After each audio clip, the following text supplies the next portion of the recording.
Hello and welcome to today's webinar, Combining AIS Data with Vessel Characteristics Data, where we are joined by Mark Deverill from Spire, who will be discussing how such information can be used to show market trends and help guide ship owners or charters in their commercial decision-making processes. We are also joined by Rose Jakobs and Fabian Crabus from Seabo, who will present a practical application of this. Moderating our discussion, of course, we have Karl Jeffery, founding editor of Digital Ship, who will also lead the Q&A session after our presentations. And so before I hand off to Karl, can I remind everyone that we have a dedicated Q&A box where you can submit your questions to the panel. Thank you. Karl? Okay, so we've got two intertwined stories in our webinar today. So the first story is how you can do more with AIS data when you're combining it with vessel characteristics data. And the second story is an example of how this can help with commercial decision-making in shipping. So let's explain the commercial decision-making in shipping part. So ship owners have got lots of difficult questions to answer when they decide where they're going to invest. For example, they want to know whether gaps are going to be in the market, if there's going to be shortages of certain sorts of vessels in some part of the world, or which vessel size and type is going to be most profitable over the coming years, or if they're doing as well as their competitors. And ship owners have been making these decisions ever since we've had commercial ship owners. That means hundreds of years using their human intelligence and judgment. And there's been lots of efforts to bring data science into improving it over the years, but I don't think today many ship owners are using data science because the decisions are just too complex and too many factors. And the technology's been improving. For example, we've got tools that can automatically read shipbroker emails and scrape data out of them much faster than a person can. But what we'll bring in today is AIS data and how that can help with ship owner decision making. So that's what we're going to hear about today. And going back to the first story, one of the aims of the webinar today is we want to help you get some ideas for yourself about how you can use AIS data together with vessel characteristics data in your own company or your own software. So we're talking about continuous AIS data for the world fleet, including data gathered by satellite when the ships are out of the range of AIS receivers on land. So imagine what you could do with it. So first, we're going to hear from Mark Deverill, who's Director of Data Operations with Spire Maritime, based in Luxembourg, and he's going to give us an introduction to satellite AIS data and how it can be made available to software developers to build your own systems with, and combining it with vessel attribute data, such as the vessel size and type. And then we're going to get into the case study of commercial decision-making, where he'll hear from Rose Jakobs, Director of Business Development with Seabo, and Fabian Crabus, Director of Software Development with Seabo. Seabo is in Hamburg. They make AI-driven tools for commercial decision-making in shipping, and they're a consumer of the AIS data from Spire. So I'd like to invite Mark to give the opening talk. Thanks. Thank you, Karl. Anna, if you can put the slides up.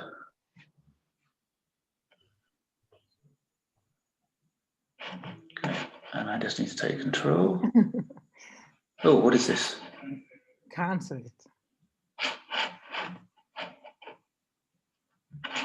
Right, okay. 1 second.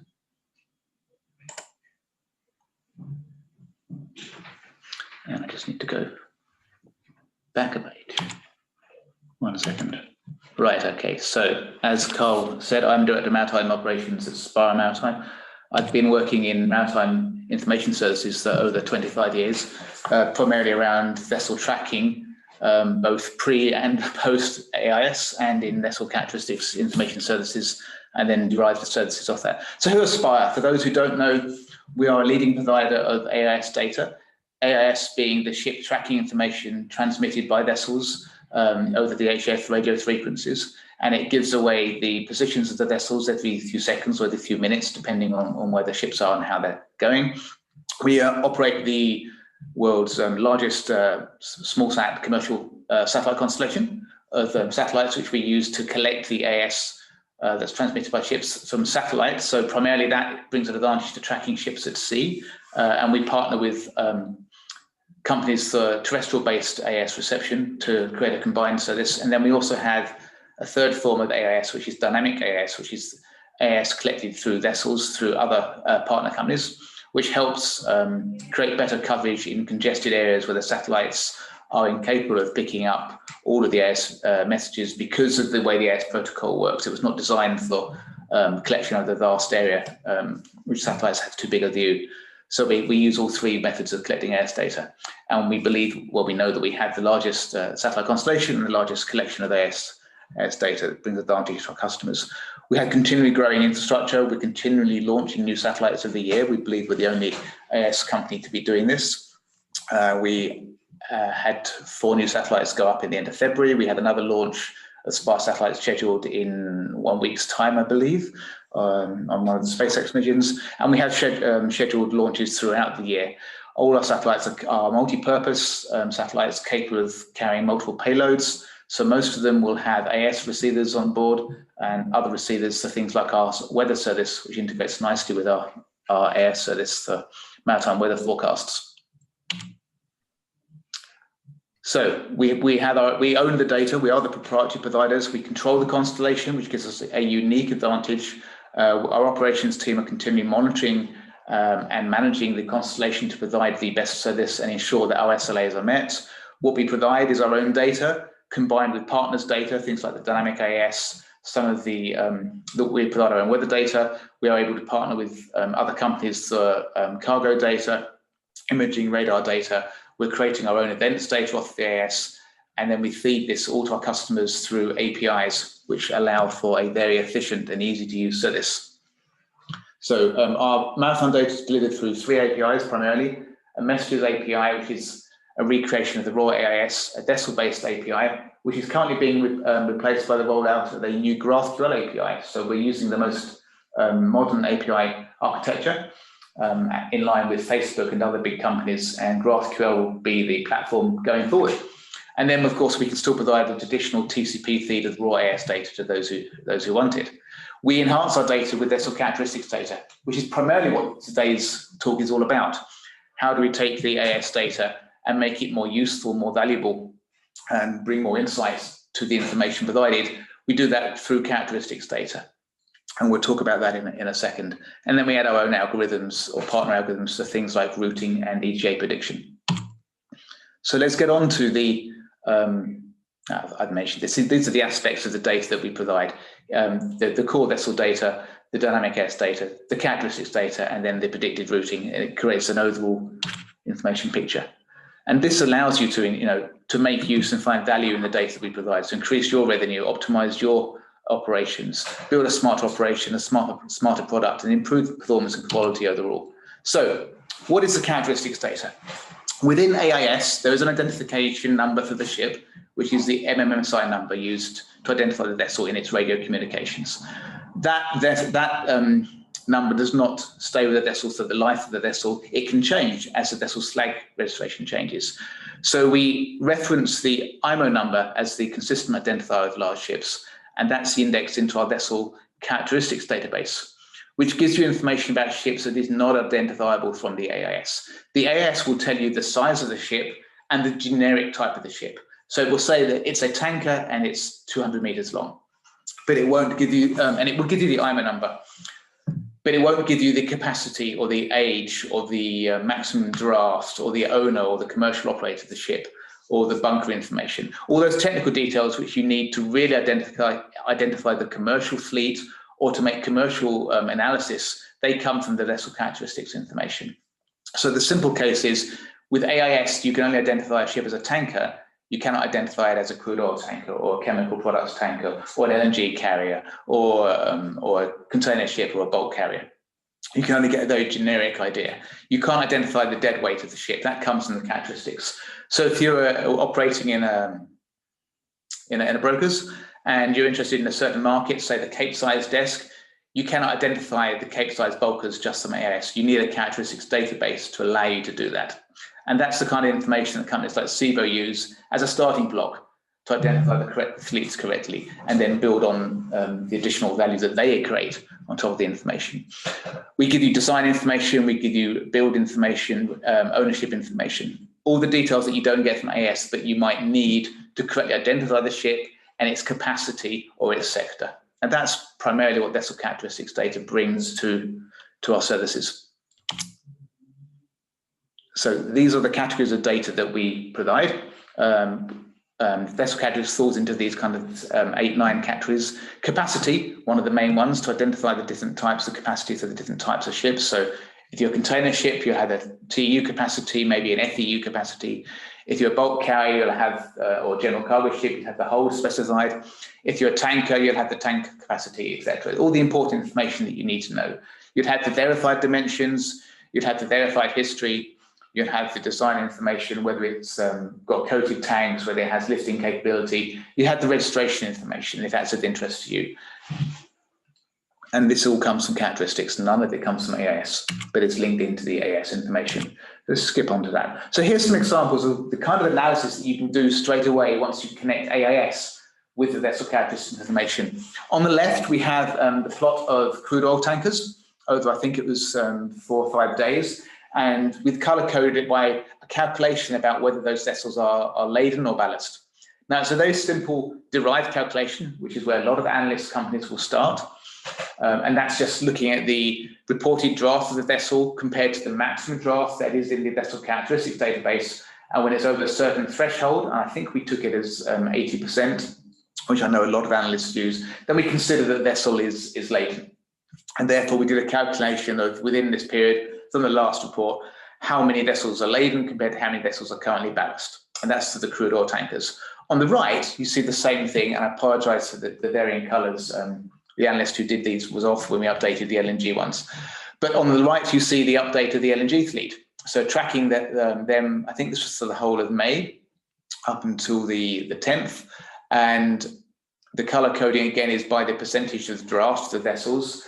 And for the LNG fleet, looking at the last reported position, we would predict or derive that 61% approximately of the LNG fleet are currently laden.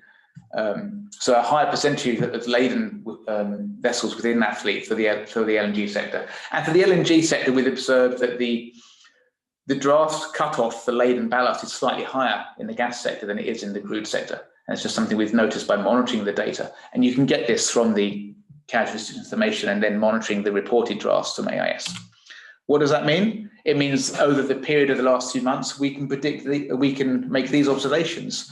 The top graph shows you the number of LNG vessels. So we recognize them as being LNG tankers by linking the AIS to the characteristics database.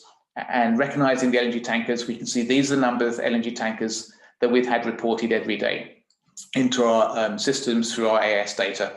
And you can see it's continually increasing and growing over time throughout the year. There can be 2 reasons behind that. One is supply of vessels and one is activity in the market. And is it picking up and is supply picking up? And both of those are true this year. And the bottom graph shows you the number of vessels that we've recorded as being laden each day within the LNG fleet. And you can see there was a general trend of an increase and pickup from early April onwards. And we believe this reflects the situation in the world around the supply of LNG and the change in demand for waterborne LNG because of the war in Ukraine and the trend to move away from pipeline-based Russian LNG supply towards waterborne LNG supply from other places.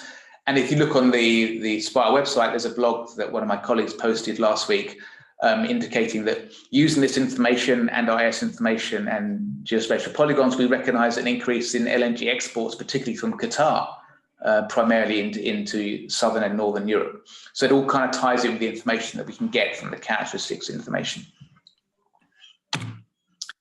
And just to help back up what we're saying about the growth of supply within the LNG market, the top right graph here shows you from our characteristics database a record of the year in which LNG vessels were delivered.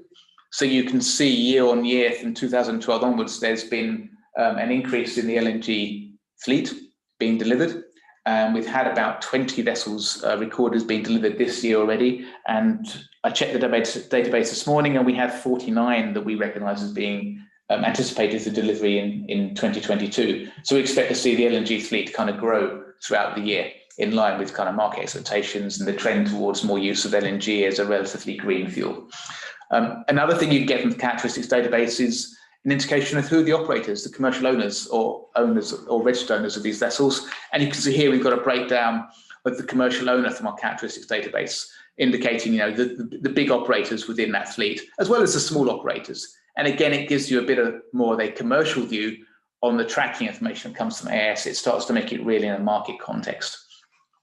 And I think that was the last, yep, that was the last example I had of how the characteristics information can be used. So basically, it's a research database that gives you a market view and a technical view on the ships, on the vessels which are reporting AIS, which is a starting block for many kind of commercial applications or analysis. And hopefully that will feed quite nicely into what Rose and Fabian are going to show you from Seabo. I've seen their application and they build on this information very nicely from what I've seen before. So I will hand it over to them now. Okay, hello, I'm Rose and I'm doing Seabo for 5 years now. And I can't share my screen. Let me stop sharing. Yes. Stop it. Oh. So here we go. So Seabo is a platform for the digital chartering. So we do commercial chartering, which means we bring cargo holders and the vessel owners together, and they need a lot of tools to do a good job. So at first, Seabo combines a lot of little tools. One which you really can need every day for getting a good view on the market is the dashboard. They will combine really actual data, bunker prices and news that you can do your deals. And the deals are in shipping based on emails, and we are processing the emails, the circulars with an artificial intelligence. So you can get them into Seabo and filter them, and you have these nice little submarkets that you can always get a fast view on your circulars, so that you can really start fast making the deal. And what's also on Seabo, you can see we are visualizing everything also on a map, which is very helpful for the chartering people. And then you can see in the grid that the information of the circulars is very clear, not like in the original circulars where there's no standard. So you can read them faster with Seabo. So we also help you to find duplicates and other stuff in the circulars that you can do really wonderful deals. And as we are talking about the vessel characters of Spire today, we want to show you one example where we are working with the data of Spire. The combination of AIS and the vessel database comes up in the tool, the vessel database. We also combine it with a lot of filters so that you can really drill down. And now I will hand over to Fabian, who's one of our data analysts at Seabo. And I have to stop sharing.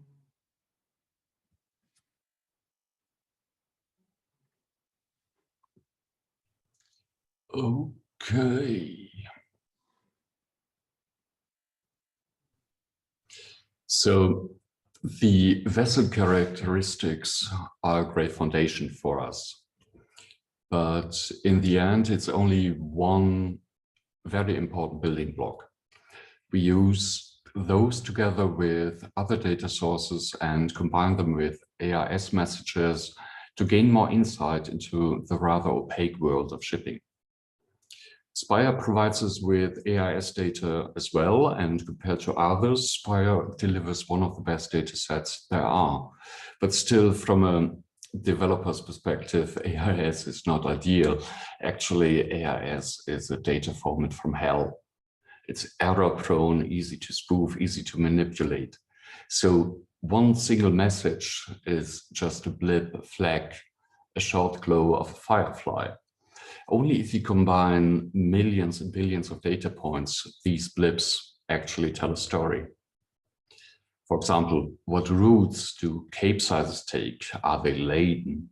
Which ports can they enter? How fast are those ports at loading or discharging? How profitable is my fleet compared to others? What are the overall trends? Together with market data, we can then help our customers spot opportunities.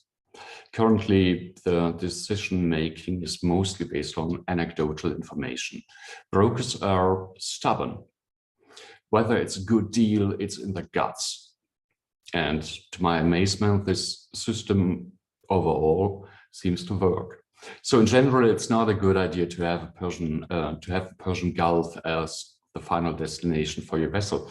But what if there's an interesting opening? What if you know there's a deal waiting for you that no one else sees? By analyzing offers, vessel positions, and historical routes, we detect gaps and opportunities in an ever-shifting market. For example, we also monitor changes in a port's infrastructure that could boost a new demand for a specific kind of vessel.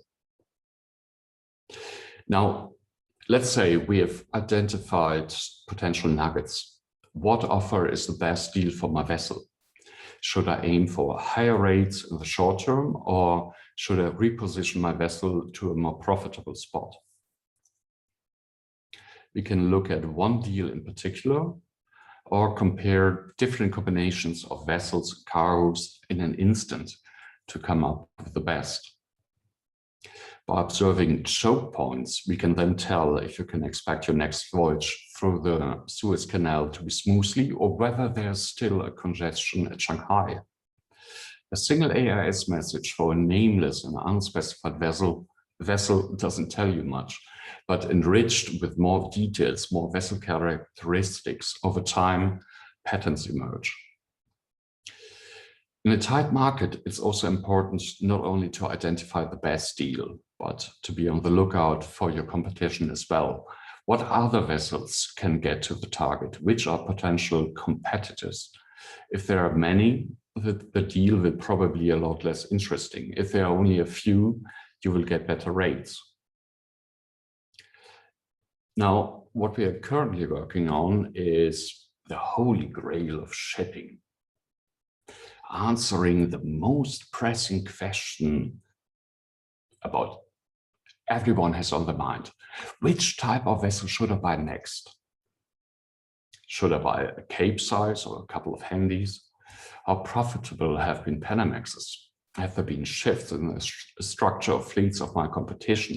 In which areas do they operate? Which impact will the new carbon emission regime have on the market? Which geopolitical risks are they potentially exposed to? With the help of Spire, we can offer an ever-growing toolset to give you a more complete picture of what the market is going. And sorry for only giving you a glimpse at what we are doing. So please feel free to contact us. Well, thank you very much. Okay, so we'll go to the question and answer part of the webinar, I think. So I've got lots of questions on my own here, but if you want to have some questions from the audience, that would be great. And maybe a first one for Fabian. How much have you actually used this in real life? I mean, you presented it, you didn't say anything about actual clients, and presumably there's a lot of confidentiality and things you're not allowed to say, but are you allowed to say anything about how it's actually being used? I'm not sure if I can tell you anything. Right now we are working with about 5 or 6 fleets of ship owners, and hopefully it will grow a lot more. Okay, so are they Northwest Europe, I guess, presumably, or I guess you don't want to say any more about them. But are you sort of trying stuff out? That's what you're saying. Okay, I can give you a hint. As we are based as a company in Hamburg, most of the companies are based in Hamburg as well. Okay, oh, it sounds great. Just so I've seen some questions coming up in the chat box. If I can ask the audience, put all the questions in the Q&A box, then we can keep them all in one screen. So we start with Jeffery van der Gugten, who's a shipping market analyst with DNV. LinkedIn is saying me. So he's asking, right, okay, so do we have a cargo information about vessels of competitors? So I'm guessing you don't. He's also asking, how do you determine profitability of the competitors' voyages? Well, I guess this comes into what information you do or don't have, but I don't know which of you, Rose, you're probably the shipping expert. Are you? You want to?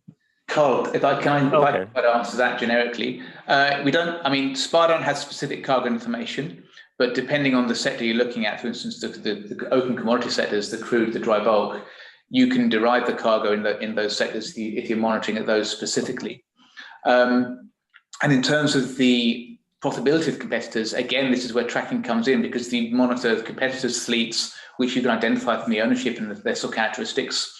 Then you can monitor how long they're waiting, how quickly they're making the voyages, the speeds they're operating at. Are they operating at the same steaming speeds that you are? Are they slow steaming? Are they going faster?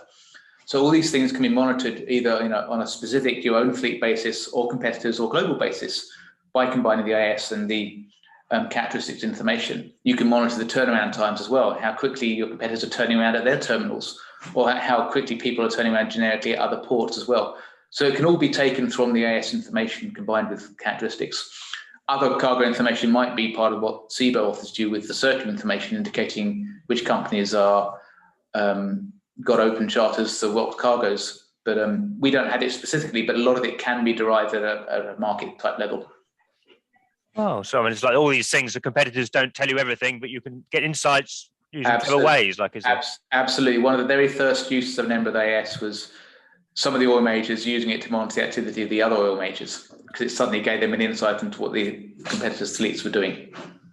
Oh, okay. So we've got questions from Sanjeev Bhargava, but I don't really understand why bother to market your product if it serves interest to a few customers. I looked up Sanjeev on Bhargava and might be CEO of Bulk Marine in Hong Kong, but maybe we'll Sanjeev, if you want to give some more clarity on what you're asking, there's two different products we're talking about here. One is the commercial shipping, which is serves the interest of many customers, and one is the AIS data, which we just given one example, but there's many others. One is insurance fraud we haven't got into. Maybe we can get into. I don't know. Do you want to, Mark? Mark, do you want to give a few other examples of the customers? I think this is more an advert for Seabo actually. From what I've seen of your platform, Rose and Fabian, it's not just to give you a view on the shipping sell and purchase market, what decisions to make, but also a chartering kind of view as well, or where the opportunities are. The fact that you parse the circulars that the charterers see. So my understanding is your product is of use to potentially any shipping broker or chartering partner. Yeah, indeed.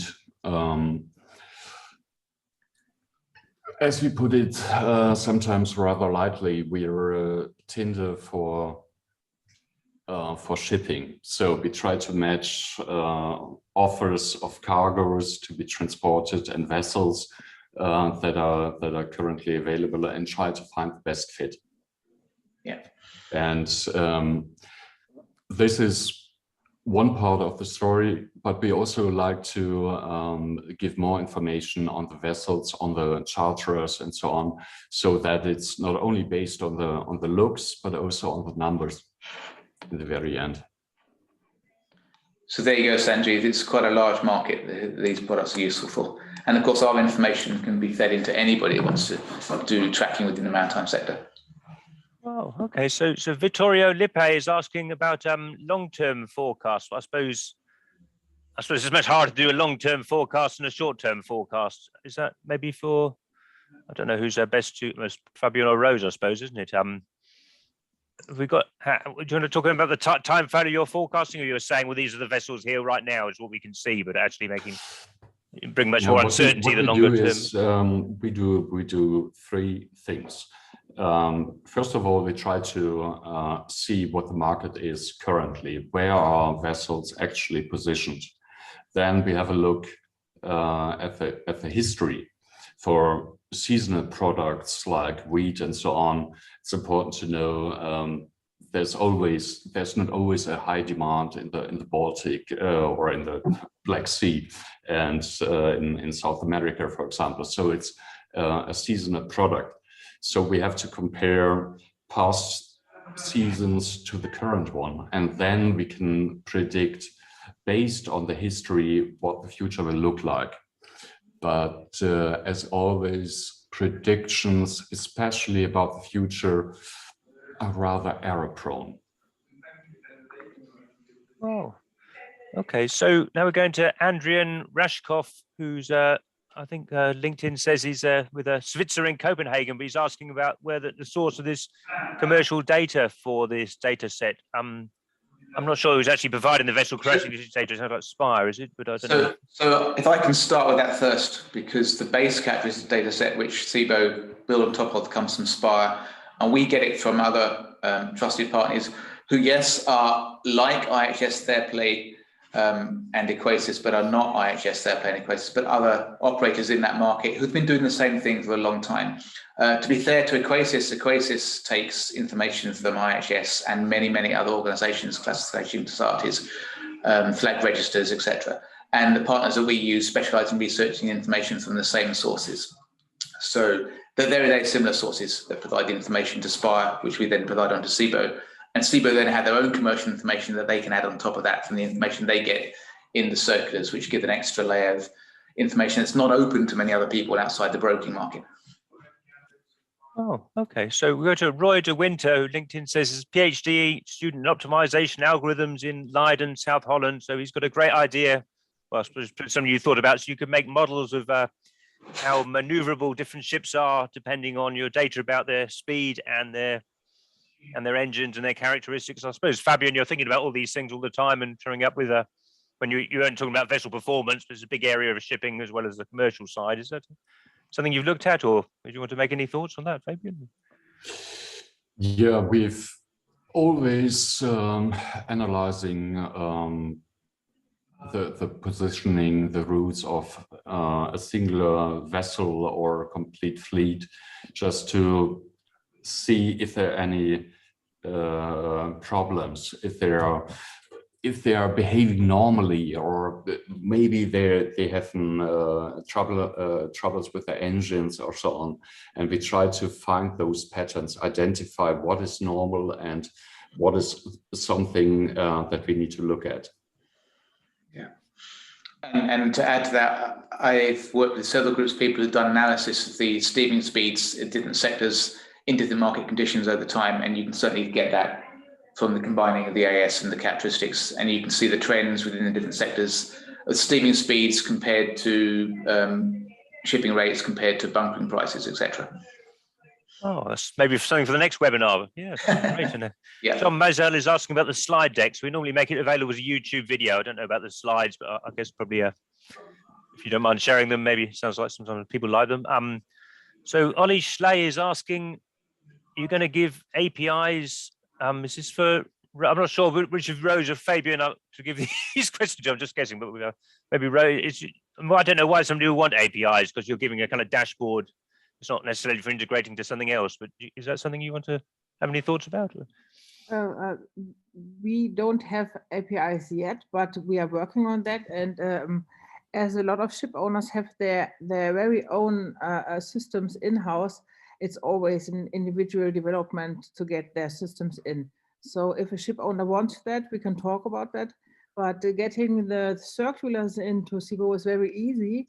If there's any interest, we just can set up a test account and show Mr. Schley how it's running, so he can contact us and we get his circulars into an account. He can have a live feeling of how Seabo is working. And anything else. I think we want to have, from a developer's perspective, we want to hand out APIs. We want to have other people have the same experience, have the same access to the data. We would like to do that, but in the end, it's always a question of how many people are actually using that, and we are still on the forefront, on the vanguard of developing those things. So anyone who is interested in that, please contact us. We would like to do that. Just go ahead, contact us. Okay, we've got a question in the chat box. Somebody who says he couldn't enter it in the Q&A box, but this is Samuel from Ghana Ports and Harbours Authority. He's got some questions on AIS. Maybe we'll go to Mark. Okay. He's asking about what happens when a vessel switches the AIS off. Can the Port Authority do anything? And you advising combining AIS with radar from a Port Authority's perspective. I mean, a whole fraud from AIS is a whole subject we haven't got into yet. So that's a whole new webinar in its own right, or series of webinars. In terms of what the Port Authority can do, I'm not an expert and I can't really answer that question. My understanding is that most Port Authorities would expect the vessel to be transmitting AIS within their jurisdiction. So the Port Authority probably could act then, but I'm not a maritime legal expert. In terms of when vessels turn their AIS off generically, this is a term we refer to as dark vessels. Lots of companies are trying to fuse AIS with satellite aperture radar or other radar or imaging to try and recognize the situation, including ourselves. We already have worked now for several years with partner companies like ISI, and we're actually in the middle of developing our own products to try and create a dark vessel detection product, using things like satellite aperture radar, using things like geospatial positioning of radio signals. We have some prototype developments underway to help us identify that a radio transmission probably came from a ship, even though we are not receiving AIS from that ship. And by fusing those kind of sources together, we expect kind of probably by the end of the year to have some kind of product ready for market. And these things are actively being looked at by several companies, but there's no one solution in place at the moment that solves that problem for everybody. It's a different combination of things, but we think we're on the right path to coming up with something that can do that. So if they had interest in that kind of product, please get in touch with Spire and we can give you more details about what we currently have and what we're currently building. Yeah, so it's coming with Fabian's comment that AIS is the data format from hell, which I guess is probably true, but it's also the only possible source of a lot of this information. It's not the format from hell, but but the data itself can be very bad because it's not policed. It's not strongly typed and enforced, so people can put all kinds of values in, incorrect values, wrong values, spoof values. It's open to abuse, and it's not policed to ensure that people always transmit correct information. Yeah. And I think there was another question relating to that. I can see that Daniel Lawn says, do either of you, Spire or Seabo, do any cleansing of the AIS data? So if I can go first on that one. Yeah, Daniel Lawn is an AIS analyst with Vessel's Value, by the way. Oh, okay. I probably should have known that. So yes, Spire do cleansing of the AIS data, but it depends on which product you subscribe to as to whether you are a beneficiary of that cleansing. If you subscribe to the raw AIS, then you don't get any cleansing in the TCP service. If you subscribe to our messages API, you get a bit of cleansing, which is land-based filtering and invalid position filtering. If you subscribe to our vessels API, or rather our new Maritime 2.0 GraphQL API, then you get our complete set of cleansing, which is where we handle the deduplication of vessels. So many vessels, there are many vessels out there which are transmitting using the same MMSI number. One of them is correct, the rest of them are not using the correct MMSI number. And if you just take pure AIS on an MMSI basis, it causes ships to jump about all over the world because there's two vessels using the same identifier. We solve that problem. We do deduplicate it within our Maritime 2.0 system so that we separate out vessels positionally and give them different identities and ID numbers within our system. So we break up the jumping tracks and we create individual tracks for multiple vessels and cleanse the data in that way. We also cleanse the data that's matched to our characteristics database. So if the vessel is wrongly transmitting an IMA number which doesn't belong to that vessel, and that the type and dimensions don't match our characteristics database, we will not assign that characteristics information to that vessel because it doesn't look like a correct match. So we have those kind of cleansing algorithms in place. If they're more interested, we can provide information about that. Okay, so Alex Cottrell, I think he's data scientist, ship performance specialist with Lloyd's Register in Southampton, but he's asking about the accuracy of the characteristics database. But as I understand it, you're not making your own database, you're buying one, you just didn't particularly want to say which one you're buying. Is that right? We have multiple partners for our characteristics database, both trusted. I've personally been working with them both for more than a decade. They both compare quite favorably to IHS and Clarkson's and other people. Clarkson's and IHS, to be fair, everybody knows the extent of their service. They go far wider than we do. We have 70 fields of data in our database, which is the key attributes that we think our clients need. If you want something like anchor chain dimensions, then you need to go to real specialists like IHS or Clarkson's. But we provide the key information that you need for the key commercial analysis. But the quality of information, I believe, is comparable and comes from very, very similar sources and very similar research processes.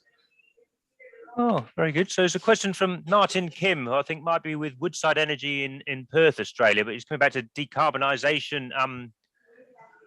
So, yeah, getting CO2 emissions or guessing what they might be from all this data is very, very, very interesting, particularly when it becomes a source of competitive advantage. But I think you said before there's companies looking at it, we're just not talking about that today, but I don't know. There's multiple aspects to that. Partly can be answered from AIS, partly can be answered from information that Seabo have. And the third aspect to that would be very specialized research information around ships emissions. So you can look at the speed of the vessels, and you can look at the engine designations and the engine models from characteristics information. You can probably look at the bunkering patterns of vessels from AIS as well, if you monitor the bunkering activity of bunkering barges and when they align with AIS tracks. And then and that will give you a very generic kind of calculation about probably kind of the emission levels. If you want to go a bit more further, you would need specialist owner information, which I believe Seabo and their clients would be seeing some of the circulars that come around, which will give you information about the vessels. So when you're in a pre-chartering stage, you would get more detailed consumption information from owners. And if you had access to that information, you could then make more refined consumption CO2 emission calculations. Beyond that, you need to get into specialist research, and there are other companies that do that. Just a correction, Martin Kim is with the company All Sea Data, not with Woodside Energy. But we're going now to Ben Friedrich, who's a GIS data scientist. He's asking about dynamic AIS. I didn't actually catch this term, dynamic AIS. Yep. Is that something different to? That's a trademark that we've made for AIS, which is collected from ships. So we have 3 types of collection of AIS data within the Spire service. One is satellite AIS from the satellites. One is terrestrial AIS from land-based receivers through our antenna partners. And the third is what we call dynamic AIS, which is through other partners who are collecting AIS from the onboard vessels and streaming that back over satellite communications to Spire in near real time. And we call that dynamic AIS because the positions of the ships which are receiving that AIS is continually moving. It is dynamic. But so it gives like a roaming window of view onto the AIS as the ships are going along the shipping lanes. And that's what dynamic AIS is. Okay, so Massimiliano Amaroni sounds like a customer for you, Mark. He's worked for a statistical institute in Rome, I think. He wants total vessels arriving and departing from European ports. Do you have AIS APIs to get these information? I think you do. Well, we have port events information, but we don't have it API enabled yet. We expect to have it API enabled by the end of the quarter, but we certainly have that information. Massimiliano, apologies. So please get in touch. Oh, end of June, then. That's pretty soon, isn't it? Yeah. Oh, very good. So Andrian Rashkov, last question to Mark. Do you have any plans for speed in water and predicting estimated times of arrival for vessel, or are you primarily focusing? Actually already do that, which proves how bad my earlier slides were. We had a predicted routing, predicted ETA algorithm already, and that is available through our vessels API, and it's partially available through our Maritime 2 and will be fully available through Maritime 2 API by the end of the quarter. Wow, okay. So there's a question from Andy Reynolds. He's asking about VDES, which I think is VHF Data Exchange System. How does that affect your various platforms? I guess it's another source. At the moment, VDES I think is like the next generation wrap for AIS, which will expand on AIS and use more binary messaging. It's in the very early phases at the moment. We have some R&D projects around this, which you can go to our website and find out about. It will extend information delivered over AIS, but it's not fully in place at the moment. So we're talking a few years away, and it won't affect our current APIs or data services. And AIS will remain available even when VDES becomes fully active. It will just become a component of the bigger data picture. Oh, okay. So Mickey Noshnoy is asking about using weather. So you haven't mentioned anything about weather this time. I know Spire is one of the biggest weather data companies, but do you want to talk a bit more about weather data together with this? Of course. So Spire also have receivers on satellites monitoring Earth observation information to feed into weather forecasts of our own. We believe we had the most advanced weather forecasts predicting the forecast at a higher reliability rate than other providers. And that also includes maritime weather information as well as aviation weather and Earth weather information. And that is something that you can subscribe to. We have an API which will provide specifically detailed weather forecasts around ports, as well as a point weather forecast, which will allow you to see the weather forecast along the points of the ship's route. So we have a specific product team who know far more about maritime weather than I do, and I can certainly put you in touch with them, Mickey, but it's something we have. Fabian, Rose, I don't know if you're using the weather forecast at all in your product offerings for predictions of activity. Yeah, we are planning. It's coming, but it's not yet done, to be honest. Weather is complicated. It is. Weather is horribly complicated. I mean, it's not so much about commercial decision making, more about the vessel performance stuff, which is a different area, isn't it? Well, it is voyage optimization performance as well. Yes, the weather is needed, but it's the complicated part of doing the voyage calculation. It has impacts on the TCE in the end. Yeah. But as it is the hardest part, we are going to edit at last. Oh, okay. So just add Mickey is an engineer with Lloyd's Register. So we've got another question from Catherine Holt about how many vessels are you collecting dynamic data from? Is it every vessel that's got an AIS receiver? No. There's a number of the fleets through our partners that we use for dynamic AIS. I believe it's about 3,500 vessels are collecting dynamic data at the moment. Most of them are internationally trading vessels on the major routes. Oh, sounds great. Well, we're coming to the end of the questions here. I don't know, Fabian and Rose, I know Mark, do you want anything you'd like to add to anything we covered so far? Oh. Well, I've got a few more of my own, but you might, I know Mark's been answering a lot of the questions. There might be things you want to put in, isn't it? Yeah. And I think it's all very mind-opening webinar we've done. It's not like a product. This is something that we could do amazing things with, and there's loads of stuff we haven't talked about: vessel performance, fraud, spotting ship-to-ship transfers that taking out the wrong place, spotting ships that tend to turn their AISs off, so charterers know who they can charter. There's many ideas and stuff we can. Yeah. I mean, I quite like to ask you, Mark, about these APIs. So we're going to this graph. GraphQL. Okay. Explain a little bit more about that. Sure. So we've always been a pure data provider, providing AIS data through REST APIs, which is a well-known kind of API architecture. It's been around for over a decade.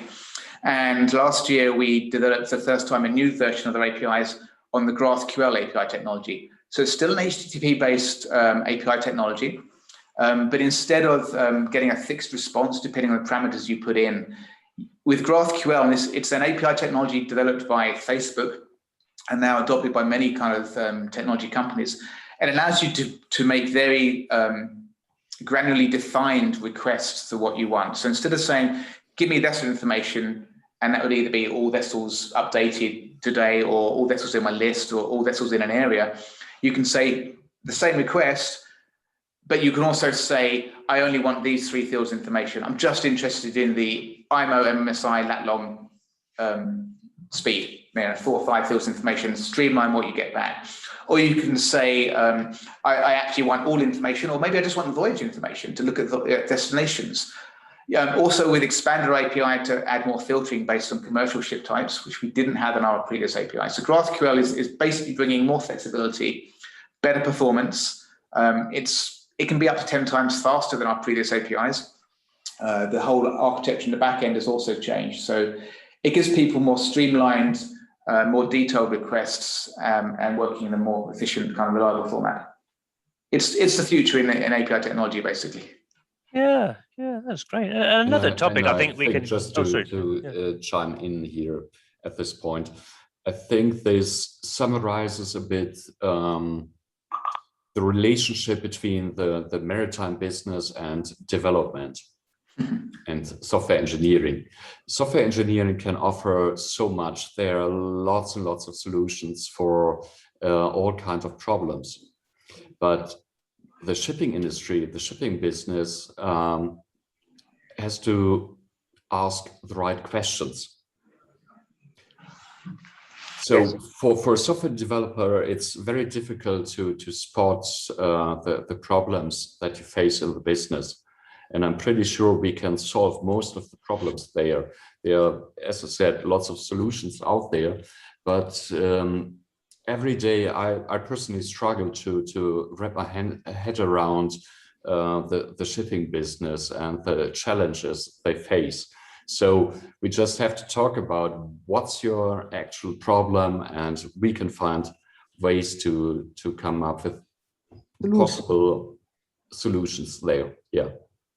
Yeah, I think it's mainly just very, very confidential. I've had a few great conversations with commercial people in my life, when they do this massive understanding about how cargoes move, or how their business model is geared around what a certain competitor halfway around the world does, or but I mean, they won't share these in public, but they'll have private conversations, I guess, well, and they may do if once you know what these private questions are, you can build tools around them, I suppose, isn't it? Yeah. Just get into the confidentiality of shipping and get people's trust, I suppose, isn't it? Yeah. I mean, I'm also fascinated by this cleansing AIS data because, I mean, as I understand it, it's not a legal requirement to even transmit AIS. It just looks very bad for customers and charterers, but the captain's allowed to turn them off. But it's also a bit crazy that companies are able to transmit bogus AIS data and nobody knows, because you think there's so much data about, you can't really hide where a ship is. So it can't be too far away. We'll have a totally clean data set of every ship in the world. And if it's given bogus AIS data, we can spot immediately and use some other system. I don't know. But is that for Fabian? Is that you think that's where we're going with the false AIS data? That's still a challenge for us. We're working with a raw TCP feed, so we can't get the cleansed information from Spire right now. So we have to do the cleansing ourselves, and that's quite challenging. But we are working on solutions that are next to real time. So we have to have a slight delay to process, to analyze incoming AIS messages, and to detect different vessels that are actually using the same data. And that's quite challenging, but that's the fun part of shipping. As I said, there are only so many data sources. In a world that is mostly digitalized, you would expect $1 billion industry like shipping to have everything available as an API or in some kind of data format that you can access, but you don't. Most of the data currently is within the AIS messages that are, as I said, error prone and easy to spoof and so on. And for this part, suddenly we get billions and billions of data points. And this is something that I find always very, very interesting, that we only have very few sparse data sources, and on the other hand, a mountain of AIS data or a sea of garbage of AIS data, and we have to dig or dive into to find the nuggets, to find the pearls, and to combine those data points. That's really challenging and interesting. Yeah, I mean, people make a lot of money out of the secrecy. That's why there's so many secrets. But conversely, there's money to be made if you can reveal the secrets to insurers or to regulators spotting sanctions breaking. And there's an exciting opportunity for a company like yours, I think, perhaps. Of course, but still, it's very, very frustrating if you start in this business and you see so many challenges, and it's very difficult to operate. So after a while, you get used to it. Yeah, no, it's lovely. I guess everybody on the webinar's got used to it and loves it for what it is.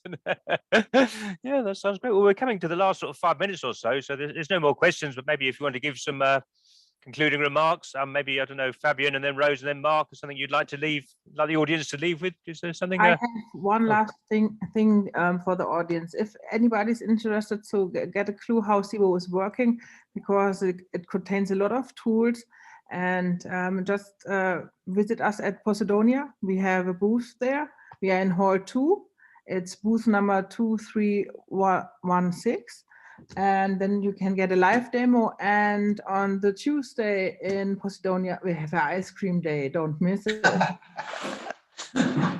Hey, join us and get some ice cream and a cool Seabo demo. And yes, that's my last words for the audience.